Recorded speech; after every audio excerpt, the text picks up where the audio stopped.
السلام علیکم ورحمۃ اللہ وبرکاتہ۔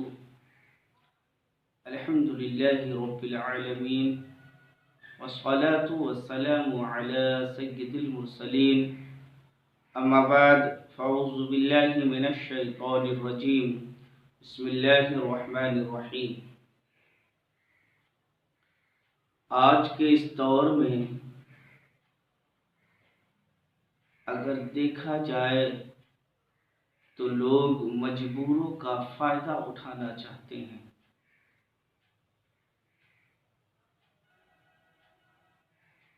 اس زمانے میں سب سے زیادہ اگر کسی کی مجبوری کا فائدہ اٹھایا جاتا ہے تو وہ علماء کرام کی ذات ہے۔ اگر وہ مسجد کے امام ہیں تو مقتدیان ان کی مجبوری کا فائدہ اٹھاتے ہیں۔ اگر کسی مدرسے میں مدرس ہیں تو محتمم حضرات ان کی مجبوری کا فائدہ اٹھاتے ہیں۔ کسی کی مجبوری کا فائدہ نہیں اٹھانا چاہیے، جس کا جو حق بنتا ہے وہ حق ادا کرنا چاہیے، بلکہ میرے آقا کریم صلی اللہ علیہ وسلم کی سنت پر عمل کرتے ہوئے جو مجبور ہیں ان کی مجبوری سے زیادہ دے دینا چاہیے، ان کو ان کی مجبوری کے سبب انہیں زیادہ دینا چاہیے۔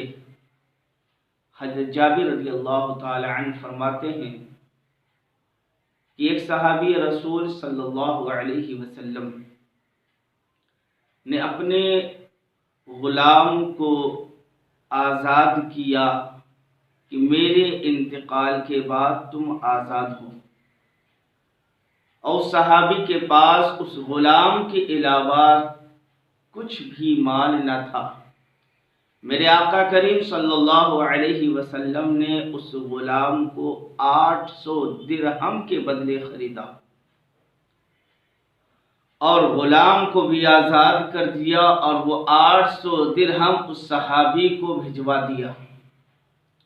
ذرا دیکھیے، اس نے اپنی موت کے بعد غلام کو آزاد کر دیا تھا، لیکن انہیں مال کی ضرورت تھی تو میرے آقا کریم صلی اللہ علیہ وسلم نے اس غلام کو 800 درہم میں خریدا اور غلام کو آزاد بھی کر دیا اور مال اس صحابی کو بھی دے دیا۔ آج کے زمانے میں جس اعتبار سے علماء کرام کی ناقدری کی جاتی ہے، ان پر ظلم و زیادتی کی جاتی ہے، ان کی مجبوری کا فائدہ اٹھایا جاتا ہے۔ یہی وجہ ہے کہ آج عمرہ اغنیاء اپنے بچوں کو دینی تعلیم سے دور کر رہے ہیں۔ لوگ مدارس اسلامیہ میں اپنے بچوں کو دینی تعلیم حاصل کرنے کے لیے بھیجنا نہیں چاہتے۔ وہ جانتے ہیں کہ آخر دین کی تعلیم حاصل کر کے میرا بچہ کرے گا کیا؟ وہ یا کسی مسجد کا امام بنے گا یا کسی مدرسے کا مدرس بنے گا۔ زندگی لاچار سی گزرے گی، بے بسی کی زندگی وہ گزارے گا، تنگ دستی کی زندگی، معاشی حالت سے پریشان رہے گا۔ وہی 2-4 ہزار، 5 ہزار، 6 ہزار، 8 ہزار اسے تنخواہ ملے گی۔ تو آج کے زمانے میں عمرہ اپنے بچوں کو دینی تعلیم سے دور کر رہے ہیں۔ اگر ہم نے علماء کرام اور مدرسین کی جو معقول تنخواہ ہے اسے دیا ہوتا تو زمانے نے یہ زمانہ ہمیں نہ دکھایا ہوتا۔ آج دیکھا جائے اچھے عالموں کی قلت، مدارس میں بچوں کے ایڈمیشن میں کمی، یہ سب انہی اسباب کی وجہ سے ہیں۔ یہی سب سبب ہیں، بچوں کی قلت اور اچھے عالم کی کمی۔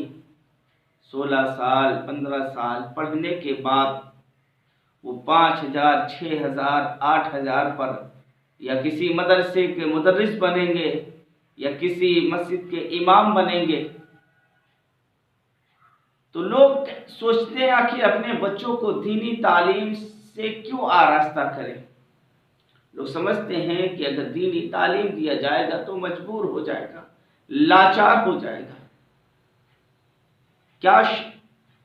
کیونکہ زمانے میں چار طرح کے افراد چار طرح کا طبقہ پایا جاتا ہے۔ ایک وہ طبقہ جو مال کمانے کے لیے نہ اسے تعلیم کی ضرورت ہے نہ تربیت کی ضرورت ہے، جسے زمانہ مزدور کہتا ہے، وہ بھی 3500 4000 روپے پر ڈے کماتا ہے۔ دوسرا وہ طبقہ جسے تعلیم کی ضرورت ہوتی ہے، جنہیں تربیت کی ضرورت ہوتی ہے، تعلیم کی ضرورت نہیں۔ دوسرا وہ طبقہ جسے تربیت کی ضرورت ہوتی ہے، تعلیم کی ضرورت نہیں۔ وہ طبقہ جسے معمار کہا جاتا ہے، مستری کہا جاتا ہے، وہ بھی 650 اور 700 روپے پر ڈے کماتا ہے۔ تیسرا وہ طبقہ جسے تعلیم کی بھی ضرورت ہوتی ہے اور تربیت کی بھی ضرورت ہوتی ہے، جسے زمانہ کلرک یا منشی کہتا ہے۔ چوتھا وہ طبقہ جسے اچھی تعلیم اور اچھی تربیت کی ضرورت ہوتی ہے، جیسے پروفیسر، انجینئر اور بینک وغیرہ کے منیجر۔ آخر ہم نے علماء کو کون سا مقام دیا؟ ہم نے جو 16 سال جد و جہد کر کے، محنت شاقہ کر کے قرآن کی تعلیم، قرآن کی تفسیر، حدیث کی تشریح، حدیث پاک، فقہ پہ عبور حاصل کیا، اسے ہم اتنی بھی تنخواہ نہیں دیتے جتنی ایک مزدور کو دی جاتی ہے۔ ہم نے مزدوروں سے بھی گرا دیا تو لوگ اپنے بچوں کو دینی تعلیم سے دور کر لیا کہ آخر دین پڑھنے کے بعد اسے مزدوروں سے کم ہی تنخواہ ملے گی تو کیوں نہ اسے کچھ اور بنا دیا جائے، کیوں ان کا مستقبل تنگی میں ڈالا جائے۔ ان کے مستقبل کو سوچتے ہوئے، اپنے بچوں کے مستقبل کو سوچتے ہوئے جو انہیں اچھا لگتا ہے وہ کرتے ہیں۔ جب تک ہماری فکر تبدیل نہیں ہوگی، جب تک ہماری سوچ میں انقلاب نہیں آئے گا، زمانے میں ناسبیت بڑھے گی، خارجیت، ارتداد کا اضافہ ہوگا، لوگ مرتد ہوں گے۔ کیونکہ جب اسلام کے تعلق سے، مذہب اسلام کے تعلق سے لوگ شک و شبہات میں مبتلا ہوں گے تو ان کے شک اور شبہات کو دور عالم ہی کریں گے، اور جب اچھے عالم نہیں پائے جائیں گے تو لوگ مرتد ہوں گے، لوگ ارتداد کو اختیار کریں گے، مذہب اسلام سے روگردانی کریں گے۔ کیا شان تھی اور کیا شان ہے علماء کی؟ میرا مالک فرماتا ومن احسن قولا ممن دعا الی اللہ وعمل صالحا وقال اننی من المسلمین۔ سب سے بہتر بات ان کی ہے جو لوگوں کو اللہ کی جانب دعوت دیتے ہیں اور نیک عمل کرتے ہیں اور کہتے ہیں کہ ہم مسلمان ہیں۔